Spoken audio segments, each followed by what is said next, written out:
പിതാവിന്റെയും പുത്രന്റെയും പരിശുദ്ധാത്മാവിന്റെയും നാമത്തിൽ ആമേൻ. പ്രിയപ്പെട്ട മക്കളെ, നമ്മുടെ മക്കൾക്ക് വേണ്ടി പ്രാർത്ഥിച്ചുകൊണ്ട്, അവരുടെ വളർച്ചയ്ക്ക് നല്ല ഭാവിക്ക് വേണ്ടിയൊക്കെ ആഗ്രഹിച്ചുകൊണ്ട് വലിയൊരു സമൂഹം ഒരുമിച്ച് ഈ ദിവസങ്ങളിലൊക്കെ നമ്മൾ നിരന്തരമായ ശക്തമായ പ്രാർത്ഥനയിലാണ്. നമ്മൾ ഈ ദിവസങ്ങളൊക്കെ ഓരോരോ മേഖലകൾ, നമ്മുടെ മക്കള് നശിച്ചു പോകാനുള്ള, തകർന്നു പോകാനുള്ള കാരണത്തിന്റെ അടിസ്ഥാനമായ സാത്താന്റെ ചില കെണികൾ, അവ വരുത്തി വെച്ചിരിക്കുന്ന ചില സ്വഭാവങ്ങൾ, അവന്റെ ഒത്തിരിയേറെ പ്രലോഭനങ്ങൾ, ഇതുമായിട്ട് ബന്ധപ്പെട്ട് നമ്മുടെ മക്കള് അതിൽ വീണു പോകാതിരിക്കാനും വീണു പോയ മക്കളെ അതിൽ നിന്ന് വിടിവിക്കാനൊക്കെ വേണ്ടി ശക്തമായിട്ട് നമ്മൾ പ്രാർത്ഥിക്കണം. ഈ മേഖലകളൊക്കെ കണ്ടതിന് ശേഷം നമ്മൾ ശക്തമായ വിടുതൽ പ്രാർത്ഥന നമ്മുടെ മക്കൾക്ക് വേണ്ടി പല മേഖലകളിലും പ്രാർത്ഥിക്കും.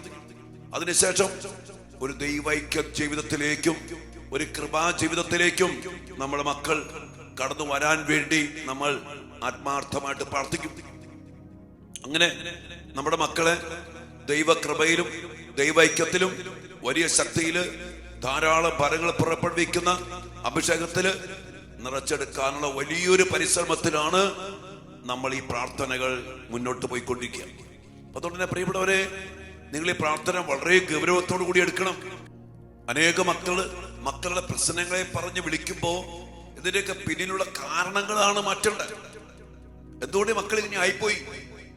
ഇന്ന് നമ്മൾ കാണുന്ന ഒരു വലിയൊരു മേഖല, ദേവാലയത്തിൽ നിന്ന് പടിയിറങ്ങിപ്പോയ മക്കൾ. നമുക്കറിയുന്ന ഈ ദിവസങ്ങളൊക്കെ ഈ മക്കള്, മാതാപിതാക്കള് മക്കൾക്ക് വേണ്ടി വിളിക്കുമ്പോ എല്ലാവരും പറയുന്ന പൊതുവായൊരു കാര്യമാണ്, അച്ഛാ ഇതുവരെ എന്റെ മോൻ പള്ളി പോയിരുന്നു, പ്രാർത്ഥിച്ചിരുന്നു, കുമ്പസാരിച്ചിരുന്നു, കുർബാനയെ പങ്കെടുത്തിരുന്നു, എന്നാൽ ഇന്ന് പള്ളി പോണില്ല, ദേവാലയം വിട്ടു, കൂദാശ വിട്ടു, വിശുദ്ധ കുർബാന വിട്ടു, കുർബാന സ്വീകരണം വിട്ടു. അങ്ങനെ ദൈവത്തെ വിട്ട് അകന്നു പോയ മക്കൾ ഇതാ തകർന്നിരിക്കുന്നു. സ്വഭാവത്തില്, അവരുടെ ശീലങ്ങളില്, പഠനത്തില്, ജോലിയില്, വ്യക്തിബന്ധങ്ങളില്, അവിടെ എല്ലാ തലങ്ങളിലും വലിയ മാറ്റം. പൈശാചികമായ, നശിപ്പിക്കുന്ന, ഇല്ലാതാക്കുന്ന ഒരു വലിയ അവസ്ഥയിലേക്ക് വീണുപോയ മക്കളുടെ കഥകള് ഇഷ്ടം പോലെ സംഭവം. ഒരു കാര്യം മനസ്സിലാക്കുക മക്കളെ, ദേവാലയത്തില് ദൈവ സാന്നിധ്യമുണ്ട്. ദൈവത്തെ ലഭിക്കുന്ന, ദൈവത്തോട് കൂടെയിരിക്കുന്ന, ദൈവത്തോട് പ്രാർത്ഥിക്കുന്ന, ദൈവത്തെ വിളിച്ചിടപ്പെടുത്തിക്കുന്ന ദൈവത്തിന്റെ ആലയമാണ് ദൈവാലയം. നമ്മൾ ഭാഗ്യപ്പെട്ട മക്കളാണ്. ദൈവം വസിക്കുന്ന ആലയം, വിശുദ്ധ കുർബാന, കൂദാശകൾ, ദൈവിക സാന്നിധ്യം, ദൈവിക ജീവൻ കിട്ടുന്ന ഈ ദേവാലയത്തെ വിട്ട് പടിയിറങ്ങി പോകുന്ന മക്കള്. നമുക്കറിയാലോ മക്കളെ, ഇങ്ങനെ പടിയിറങ്ങി കിട്ടിയാൽ പിന്നെ പിശാചിന് എളുപ്പമായി. അച്ഛൻ എപ്പോഴും പറയാറുണ്ടല്ലോ, നമുക്ക് നമ്മുടെ മക്കൾക്ക് രണ്ടു വഴിയുള്ളൂ. ഒന്നുകിൽ ദൈവത്തോട് കൂടെ, ദൈവത്തോട് ചേർന്ന് ദേവാലയത്തില് കൃപകൾ സ്വീകരിച്ച് കൂദാശയിൽ വളർന്ന് ധാരാളം ഫലങ്ങൾ പുറപ്പെടുവിക്കാം. ഇനി അല്ലെങ്കിൽ ഈ ദേവാലയം വിട്ട് പടിയിറങ്ങി, കൂദാശയില്ല, ദൈവമില്ല, പ്രാർത്ഥനയില്ല, പിന്നെ ആരുണ്ട്? പിശാച്. ദൈവത്തെ വിട്ടാ പിന്നെ പ്രകാശത്തിൽ നിന്ന് പോയ പിന്നെ അന്ധകാരത്തിലാണ്. ഇതുപോലെ ദൈവത്തെ വിട്ടാ പിന്നെ പിശാചിനെ പിടിയില്ല. വേറെ രണ്ടു വഴിയൊന്നുമില്ല. ആകപ്പാടെ ഒറ്റ വഴിയുള്ളൂ നമുക്ക്. നിങ്ങൾ ദൈവത്തിന്റെ കൂടെ ജീവിക്കാം, അല്ലെങ്കിൽ അന്ധകാരത്തിന്റെ ഉടയവനാകുന്ന പിശാചിന്റെ കൂടെ നശിപ്പിക്കുന്ന, കൊല്ലുന്ന, ഇല്ലാതാക്കുന്ന പ്രവൃത്തികൾക്ക് അടിമപ്പെട്ട് ജീവിക്കാം. നമ്മുടെ ഒത്തിരിയേറെ മക്കള് വഴിതെറ്റിപ്പോയ, തകർന്നു പോയ മക്കൾ ജീവിതത്തിലേക്ക് നോക്കിക്കോ, ദേവാലയം വിട്ട് പടിയിറങ്ങിപ്പോയ മക്കളാണ്. ഇനി ഈ ഒരു അവസ്ഥയിൽ നമ്മൾ മനസ്സിലാക്കണം, പിശാചിന്റെ വലിയൊരു ടാർജറ്റാണ് മക്കളെ ദേവാലയത്തിൽ നിന്ന് പടിയിറക്കി കൊണ്ട് പോകാന്നുള്ളത്. അതിനുവേണ്ടി സിനിമകളിലൂടെ, മീഡിയയിലൂടെ, കൂട്ടുകാരിലൂടെ, പല പല മേഖലകളിൽ കുമ്പസാരത്തെ മോശമായി അവതരിപ്പിച്ച്, പൗരോഹിത്യത്തെ മോശമായിട്ട് അവതരിപ്പിച്ച്, കൂദാശകളെ കളിയാക്കി, വിശുദ്ധ കുർബാനയ്ക്കിടയിൽ പോലും പ്രേമരംഗങ്ങൾ ചിത്രീകരിച്ച് സിനിമയിറക്കി, അങ്ങനെ പല വിധത്തിലും ദേവാലയത്തെ മലിനമാക്കാനും അതിന്റെ കൃപയെ നഷ്ടപ്പെടുത്താനും അതിന്റെ കൂദാശകളെ പരിഹസിക്കാനും ഒക്കെ ഇടയായ ഒരു മേഖല. മറ്റൊരു മേഖലയാണ് ദേവാലയത്തിലെ പ്രശ്നങ്ങൾ, കുർബാനയുടെ പേരിൽ, സമ്പത്തിന്റെ പേരിലുള്ള വഴക്കടിക്കലുകൾ. അധികാരികളും വൈദികരും അൽമായരും, അത് വേറൊരു മേഖല. ഇനി മറ്റൊരു മേഖലയാണ് വേണ്ടാത്ത ആഘോഷങ്ങൾ ദേവാലയത്തിൽ. പെരുന്നാള്, വെടിക്കെട്ട്, DJ പാർട്ടി, ഗാനമേളകള്, ഒത്തിരി ഡാൻസും, പിന്നെ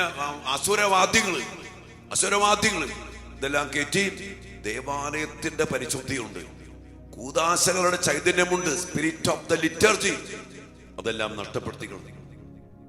അങ്ങനെ ഇന്ന് പിള്ളേര് പള്ളി വന്നോ എന്തിനായിരിക്കും എന്നെ? ദൈവത്തെ ആരാധിക്കാനൊന്നല്ല, കൂദാശകൾ സ്വീകരിക്കാനൊന്നല്ല, വെടിക്കെട്ട് കാണാൻ, ശിങ്കാരി മരത്തിന്റെയും അസുരവാദ്യത്തിന്റെയും മുമ്പിൽ ആടിപ്പാടി തുള്ളിത്തിമർക്കാൻ, അസുരന്മാരുടെ കൂടെ തുള്ളിച്ചാടാൻ, അല്ലെങ്കിൽ DJ പാർട്ടിയുടെ കൂടെ ആടിത്തിമർക്കാൻ, അല്ലെങ്കിൽ കണ്ണിക്കട സിനിമാ നടന്മാരുടെ സിനിമാ നടിമാരുടെയും എന്താ പറയാ ഗാനം, അതിന്റെ തുള്ളലിന്റെ ഒക്കെ പിന്നാലെ തുള്ളിച്ചാടാൻ, ഗാനമേള പോലുള്ള മറ്റ് ഭൗതികതമായ കാര്യങ്ങൾ. എന്റെ മക്കളെ ദേവാലയത്തിൽ നിന്ന് പടിയിറങ്ങി പോകാൻ ഇതൊക്കെ കാരണമായി. ഈ ഒരു തലത്തില് ദൈവത്തെ വിട്ടുപോകുന്ന മക്കള് പ്രാർത്ഥിക്കണം. നമ്മൾ ഇത് പിശാചിന്റെ കെണിയാണ്. നമ്മുടെ മക്കളെ ദേവാലയത്തിൽ നിന്നും, ആരാധനയിൽ നിന്നും, ആരാധനയുടെ ചൈതന്യത്തിൽ നിന്നും, കൂദാശയിൽ നിന്ന് ലഭിക്കുന്ന ജീവനിൽ നിന്നും പടിയിറക്കി കൊണ്ടുപോകാനുള്ള പിശാചിന്റെ തന്ത്രം വിജയിച്ചു കഴിഞ്ഞു. അനേക മക്കള് അതിൽ വീണു കഴിഞ്ഞു. അതുകൊണ്ട് തന്നെ വിദേശ രാജ്യങ്ങൾ പള്ളികൾ വിറ്റഴിക്കുന്നു, പള്ളി പോകാനുള്ള ആളുകൾക്ക് താല്പര്യമില്ല. ഈ ഒരു ഗതികേട് ഇവിടെ വന്നു തുടങ്ങി. പല കാരണങ്ങളൊക്കെ പറയാനുണ്ട്. പക്ഷേ എന്ത് കാരണം പറഞ്ഞാലും കുർബാന, ഞാൻ എപ്പോഴും പറയും, വിശുദ്ധ കുർബാന അച്ഛന്മാരുടെ സ്വത്തല്ല, വിശുദ്ധ കുർബാന പിതാക്കന്മാരുടെ സ്വത്തല്ല, വിശുദ്ധ കുർബാന ഒരുത്തന്റെ സ്വത്തല്ല. വിശുദ്ധ കുർബാന കർത്താവിന്റെ കുരിശുമരണത്തിന്റെ സ്വത്താണ്, കർത്താവിനതാണ്. അതിൽ നിന്ന് വരുന്ന കൂദാശകളും ജീവന്റെ സമൃദ്ധിയും സഭയുടെ അല്ല, പൗരോഹിത്യത്തിന്റെ അല്ല, ഒരു പിതാക്കന്മാരുടെ അല്ല, അത് കർത്താവായ യേശു ക്രിസ്തുവിന്റെയാണ്. യേശു ക്രിസ്തു തന്റെ രക്തം വില കൊടുത്ത് വാങ്ങിച്ച അജഗണത്തെ വീണ്ടെടുക്കാൻ നിയോഗിച്ച അജപാലകരാണ് വൈദികരും അഭിവന്യ പിതാക്കന്മാരും സഭാ നേതൃത്വങ്ങളൊക്കെ. ഇതൊന്നും അവരുടെ അല്ല. ഭരമേൽപ്പിക്കപ്പെട്ടത് എങ്ങനെ ഉപയോഗിക്കുന്നത് അവരുടെ കാര്യം. പക്ഷെ നമ്മൾ അതും പറഞ്ഞുകൊണ്ട്, ദൈവമക്കൾ അതും പറഞ്ഞു, ദേവാലയം വിട്ടു പോകരുത്, കൂദാശ വിട്ടു പോകരുത്, വിശുദ്ധ കുർബാന വിട്ടു പോകരുത്, ദിവ്യകാരം വിട്ടു പോകരുത്. അങ്ങനെ പോയാൽ പിശാചിന് എളുപ്പമായി പണി, അവന്റെ പണി എളുപ്പമായി. ഇന്ന് ആ ഒരു ഗതികേട് ഇന്ന് നമ്മുടെ രൂപതകളിലും, നമ്മുടെ ഇടവകകളിലും, നമ്മുടെ ക്രൈസ്തവ കുടുംബങ്ങളിലും, നമ്മുടെ മക്കളിലും സംഭവിച്ചു കഴിഞ്ഞു. പിശാചിനെ എളുപ്പമായി പിടിച്ചുകൊണ്ട് പോകാൻ. അല്ലെങ്കിൽ നമ്മുടെ മക്കളെ തൊടാനൊന്നും പിശാചിന് പറ്റില്ല. ദേവാലയമുള്ള, കൂദാശയുള്ള, കൃപ സ്വീകരിക്കുന്ന, ചൈതന്യമുള്ള, വിശുദ്ധിയുള്ള, ദൈവകൃപ സ്വന്തമാക്കുന്ന, ദേവാലയത്തെ ചൈതന്യത്തോടെ ഉപയോഗിച്ച് ജീവിക്കുന്ന ഒരു മകന്റെ കുടുംബത്തിലോ, ഒരു ഇടവകയിലോ, ഒരു സഭയിലോ ഒരു പിശാചും കയറി വരില്ല. വന്നാലും വിജയിക്കാൻ പറ്റില്ല. പിശാച് ചെയ്ത വലിയൊരു പ്രവൃത്തിയാണ് ദേവാലയത്തിൽ നിന്ന് പടിയിറക്കി കൊണ്ടുപോയി, കൂദാശകളുടെ ചൈതന്യത്തിൽ നിന്ന് പടിയിറക്കി കൊണ്ടുപോയി ദേവാലയ പരിശുദ്ധിയെ അവൻ നഷ്ടപ്പെടുത്തി, അവന്റെ സ്ഥലമായിട്ട് മാറ്റിക്കളഞ്ഞു. ഇങ്ങനെയൊക്കെ പറയാറുണ്ടല്ലോ, പെരുന്നാളിന് കൊടിയേറുമ്പോ സാധാരണ സന്തോഷമാണ്, നരകത്തിൽ ഭയങ്കര ആഘോഷമാണ്. കാരണം ഈ തിരുനാളിലൂടെ കുറെ ആത്മാക്കളെ നരകത്തിന് കിട്ടും. ഇന്നത്തെ കൂദാശകളും ആഘോഷങ്ങളും ഒക്കെ നരകത്തിലേക്ക് ആളെക്കൂട്ടുന്ന പണിയല്ലാതെ കൃപ സ്വീകരിക്കുന്ന, ചൈതന്യം സ്വീകരിക്കുന്ന, ദൈവത്തെ സ്വന്തമാക്കുന്ന, ദൈവിക ജീവനെ വളർത്തുന്ന അഭിഷേകമായിട്ട് മാറാതെ പോയില്ലേ? ഇതൊക്കെയാണ് നമ്മുടെയൊക്കെ കുടുംബത്തിന്റെയും മക്കളുടെയും സഭയുടെയും പൗരോഹിത്യത്തിന്റെയും സന്യാസ ജീവിതത്തിന്റെയും നാശത്തിന്റെ കാരണം. നമ്മുടെ മക്കളൊക്കെ ഒത്തിരി വഴിതെറ്റി പോയിട്ടുണ്ടെങ്കിൽ എൻ്റെ കാരണം നോക്കിക്കോ, അടിസ്ഥാനം ഇതായിരിക്കും. പ്രാർത്ഥിക്കാം മക്കളെ, നമുക്ക് ഒരുമിച്ച് പ്രാർത്ഥിക്കാം. ഞാൻ പറയും, ഈ പ്രാർത്ഥന അനേകം പേര് ഏറ്റെടുക്കേണ്ട ഒരു കാലഘട്ടമാണ് കേട്ടാ. മക്കളെ ഓർത്ത് വേദനിക്കുന്ന അനേക മക്കളെ നിങ്ങൾക്ക് ഒറ്റ വഴിയോട് രക്ഷപ്പെടാൻ പ്രാർത്ഥിക്കണം. ഇതിലേക്ക് വരാൻ, ദേവാലയത്തിലേക്ക് വരാൻ, കൂദാശയിലേക്ക് വരാൻ, ചൈതന്യമുള്ള ആരാധനകളിലേക്ക് വരാൻ നമുക്കിടയാകണം, മക്കൾക്കിടയാകണം, സഭയ്ക്കിടയാകണം. അതിനുവേണ്ടിയൊക്കെ കരം വിരിച്ചു നിന്ന് കർത്താവിന്റെ മുമ്പിൽ കരുണയ്ക്ക് വേണ്ടി പ്രാർത്ഥിക്കാം. ദിവ്യകാരണ സന്നദ്ധിയിൽ പ്രത്യേകം പ്രാർത്ഥിക്കാം. ഈശോ അനുഗ്രഹിക്കട്ടെ. നമ്മുടെ മക്കൾ തിരിച്ചു വരട്ടെ ആരാധനയിലേക്ക്, ദേവാലയത്തിലേക്ക്, കൂദാശകളിലേക്ക്, ദൈവബന്ധത്തിലേക്ക്. ഈശോ നമ്മുടെ മക്കളെ, നമ്മുടെ കുടുംബങ്ങളെ അനുഗ്രഹിക്കട്ടെ. ആമേൻ. ദിവ്യകാരണ ഈശോയെ, അങ്ങേ തിരുസന്നിധിയിലേക്ക് ഞങ്ങളുടെ മക്കളെയും ഞങ്ങളുടെ കുടുംബങ്ങളെയും പൂർണ്ണമായും സമർപ്പിച്ചുകൊണ്ട് പരിശുദ്ധ പരമ ദിവ്യകാരുണ്യ ഈശോയ്ക്ക് നേരവും ആരാധനയും സ്തുതിയും പുകഴ്ചയും ഉണ്ടായിരിക്കട്ടെ. ഈശോയെ, ഞങ്ങൾ അങ്ങയിലാണ് വളരേണ്ടത്. നിന്റെ ദൈവമായ കർത്താവ് ഞാനാണ്, ഞാനല്ലാതെ മറ്റൊരു ദൈവം ഉണ്ടാകരുതെന്ന് പറഞ്ഞ് സാപത്ത് ആചരിക്കണമെന്നും അങ്ങയുടെ ആലയത്തെ പരിശുദ്ധമായിട്ട് സൂക്ഷിക്കണമെന്നും അങ്ങയുടെ മക്കളോട് പറഞ്ഞുകൊണ്ട് അങ്ങയുടെ ആലയത്തെ കുറിച്ചുള്ള തീക്ഷ്ണത എന്നെ വിഴുങ്ങിക്കളഞ്ഞു എന്നുള്ള ആ വലിയ അഭിഷേകത്തില്, ദേവാലയ ബന്ധത്തില്, അങ്ങനെ അങ്ങയുമായി ആഴമായ ബന്ധത്തില് ഞങ്ങളുടെ മക്കള് വളരണമെന്ന് അങ്ങ് ആഗ്രഹിച്ചുകൊണ്ട് അങ്ങ് ദിവ്യകാരുണ്യമായിട്ട് മാറി ഓരോ ദേവാലയത്തിലും സജീവ സാന്നിധ്യമായിട്ട് അങ്ങ് വസിക്കുന്നുണ്ട്. ഓരോ വിശുദ്ധ കുർബാനയിലൂടെയും കൂദാശകളിലൂടെയും അങ്ങയെ തന്നെയും അങ്ങയുടെ ജീവനും ഞങ്ങൾക്ക് തരുന്നുണ്ട്. അങ്ങയുടെ ആലയത്തിലേക്ക് വരുമ്പോൾ തന്നെ അങ്ങയുടെ മക്കളെ ചേർത്ത് പിടിച്ച് അനുഗ്രഹിക്കുന്ന അഭിഷേകത്തിന്റെ ഭവനമാക്കി, അങ്ങയുടെ ആലയമാക്കി അങ്ങ് ഞങ്ങളുടെ ദേവാലയങ്ങളെ തിരഞ്ഞെടുത്തു. സോളമൻ പ്രാർത്ഥിച്ചു, കർത്താവേ, അങ്ങേക്ക് വസിക്കാൻ ആലയമായിട്ട് അങ്ങ് തിരഞ്ഞെടുക്കണമെന്ന് പറഞ്ഞ് പ്രാർത്ഥിച്ചപ്പോ അങ്ങ് ആ ഭവനത്തെ അങ്ങയുടെ ആലയമായി തിരഞ്ഞെടുത്തിട്ട് പറഞ്ഞില്ലേ, എന്റെ നാമം പേർന്ന് എന്റെ ജനം തങ്ങളെ തന്നെ എളിമപ്പെടുത്തി പ്രാർത്ഥിക്കുകയും തങ്ങൾ ദുർമാർഗം പിന്തിരിഞ്ഞ് എന്നെ വിളിച്ചപേക്ഷിക്കുകയും ചെയ്താല് ഞാൻ നിങ്ങളുടെ പ്രാർത്ഥന കേൾക്കും. ഈ ആലയത്തിൽ വന്ന് പ്രാർത്ഥിക്കുന്ന മക്കളുടെ ആചാരങ്ങൾ കേട്ട് ദേശ സമ്പൽ സമൃദ്ധമാക്കും എന്ന് പറഞ്ഞില്ലേ. ഈ ആലയത്തിൽ നിന്ന് വരുന്ന പ്രാർത്ഥനകൾക്ക് നേരെ എന്റെ കണ്ണും കാതും ജാഗരൂകമായിരിക്കും. ദേവാലയത്തില് അങ്ങയുടെ മക്കളുടെ പ്രാർത്ഥന കേൾക്കുവാൻ ജാഗരൂകമായ കണ്ണുകളോടെ കാതുകളോടെ കാത്തിരിക്കുന്ന കർത്താവേ, ഞങ്ങളും ഞങ്ങളുടെ മക്കളും ഈ ആലയം വിട്ട് പടിയിറങ്ങിപ്പോയ അവസ്ഥകൾ ഏറെയാണ്.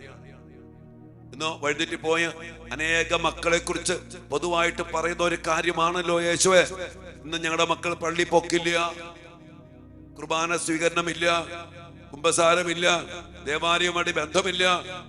ഈശോ, ഞങ്ങളുടെ മക്കൾക്ക് വേണ്ടി ഞങ്ങൾക്കും വേണ്ടി ഞങ്ങൾ മാപ്പ് ചോദിക്കുന്നു. അനേകം ഇടങ്ങളിൽ ദേവാലയം വിറ്റഴിക്കപ്പെടുന്നു. അങ്ങയുടെ സാന്നിധ്യത്തെ വിലമതിക്കാതെ അങ്ങയുടെ മക്കൾ അങ്ങയിൽ നിന്ന് അകന്നു പോകുന്നു. എല്ലാത്തിനും ഓർത്ത് ഞങ്ങൾ അങ്ങയോട് മാപ്പ് ചോദിക്കുന്നു. കർത്താവ്, അങ്ങ് എന്തുമാത്രമാ വേദനിക്കുന്നത്. അങ്ങയെ തന്നെ തന്ന് ആലയങ്ങൾ തന്ന് ദേവാലയത്തിൽ വസിച്ചിട്ടും ആലയത്തെ അവഗണിച്ച് ആലയത്തെ നിന്ദിച്ച് പടിയിറക്കി പോകുന്ന മക്കളെ ഓർത്ത് സ്വയം എന്തുമാത്രമാ വേദനിക്കുന്നത്. ഞങ്ങളുടെ മക്കളെല്ലാവരെയും സമർപ്പിക്കുന്നു, ഞങ്ങളുടെ കുടുംബങ്ങളെ സമർപ്പിക്കുന്നു, പൗരോഹിത്യത്തെ സമർപ്പിക്കുന്നു, ഞങ്ങളുടെ സന്യസ്തരെ സമർപ്പിക്കുന്നു. ദേവാലയ ബന്ധത്തില് അങ്ങേ തിരുസ്ഥലത്തില് കരങ്ങൾ വിരിച്ച് പ്രാർത്ഥിച്ച് ഞങ്ങളുടെ കുടുംബങ്ങളെ, ഞങ്ങളുടെ മക്കളെ അങ്ങയോട് ചേർത്ത് പിടിച്ച് പ്രാർത്ഥിക്കാൻ ഞങ്ങൾക്ക് എല്ലാവർക്കും ഇടയാകട്ടെ. ഈശോയെ, പ്രാർത്ഥനയില് അനേക മക്കൾ പങ്കുചേരട്ടെ. അങ്ങയുടെ വലിയ അഭിഷേകവും കൃപയും ശക്തിയും പ്രാപിച്ച് മക്കളെ അങ്ങയിലേക്ക് അടുപ്പിക്കാൻ, ദേവാലയത്തിലേക്ക് അടുപ്പിക്കാൻ ഞങ്ങൾ ഒരുമിച്ച് പ്രാർത്ഥിക്കട്ടെ. ഞങ്ങളുടെ ഈ പ്രാർത്ഥനകളെ സ്വീകരിച്ചുകൊണ്ട് ദേവാലയം വിട്ട് പടിയിറങ്ങി പോയ, അങ്ങേ വിട്ടുപേക്ഷിച്ച് പോയ എല്ലാ മക്കളെയും ദേവാലയത്തിലേക്ക്, കുദാശകളിലേക്ക്, അതിലൂടെ അങ്ങയിലേക്ക് തിരിച്ചു കൊണ്ടുവരണമേ എന്ന് ഞങ്ങൾ പ്രാർത്ഥിക്കുന്നു. നമ്മുടെ എല്ലാ പ്രാർത്ഥനകളും കർത്താവിന്റെ തിരുസന്നിധിയിൽ സമർപ്പിക്കും. മക്കളെ, നമ്മുടെ മക്കളെ ദേവാലയത്തിലേക്ക് തിരിച്ചു കൊണ്ടുവരാൻ കർത്താവെ പരിശുദ്ധാത്മാവിനാൽ അവരെ പ്രചോദിപ്പിക്കണമേ എന്ന് പ്രാർത്ഥിക്കുന്നു. പ്രാർത്ഥിക്കും മക്കളെ. എന്റെ പ്രിയപ്പെട്ട മക്കളെ, നമ്മുടെ മക്കളെ ഈശോയിലേക്ക് ചേർത്ത് പിടിച്ച് പ്രാർത്ഥിക്കുക, ദേവാലയത്തിലേക്ക് ചേർത്ത് പിടിച്ച് പ്രാർത്ഥിക്കുക. അത് മതി.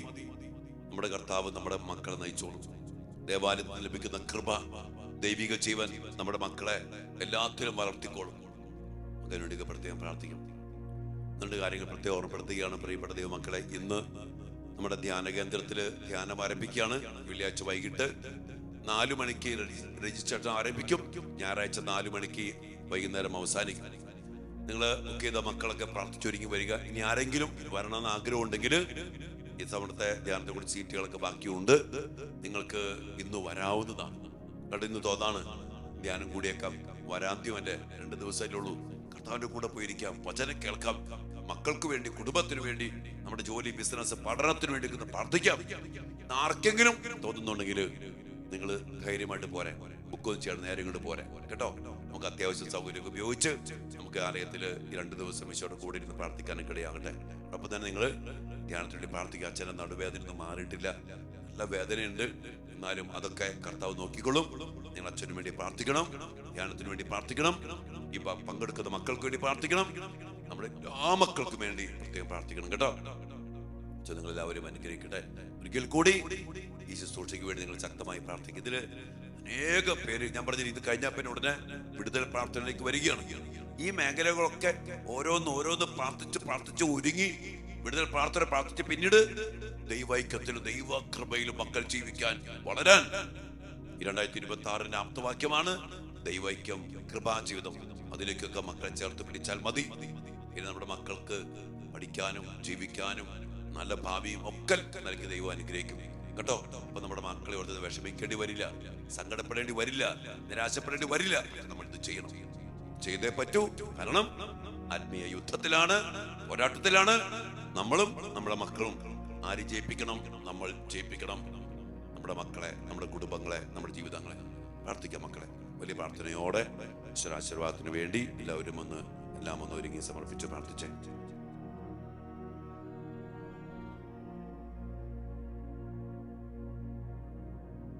പരിശുദ്ധ ശരീരത്താലും വിലയേറിയ രക്തത്താലും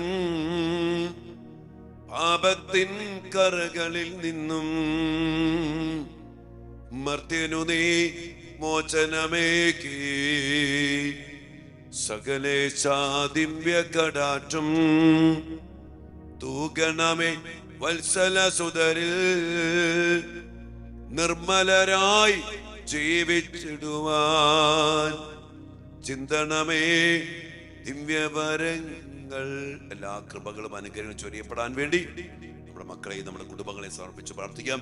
ദേവാലയത്തിൽ നിന്ന് പടിയിറങ്ങാതെ ദേവാലയ ബന്ധത്തില് നമ്മുടെ മക്കളും നമ്മുടെ കുടുംബങ്ങളും ജീവിക്കണം, നമ്മളും വളരണം. പ്രാർത്ഥിച്ച അനുഗ്രഹത്തിനായി ഹല്ലേലൂയ യേശുവേ.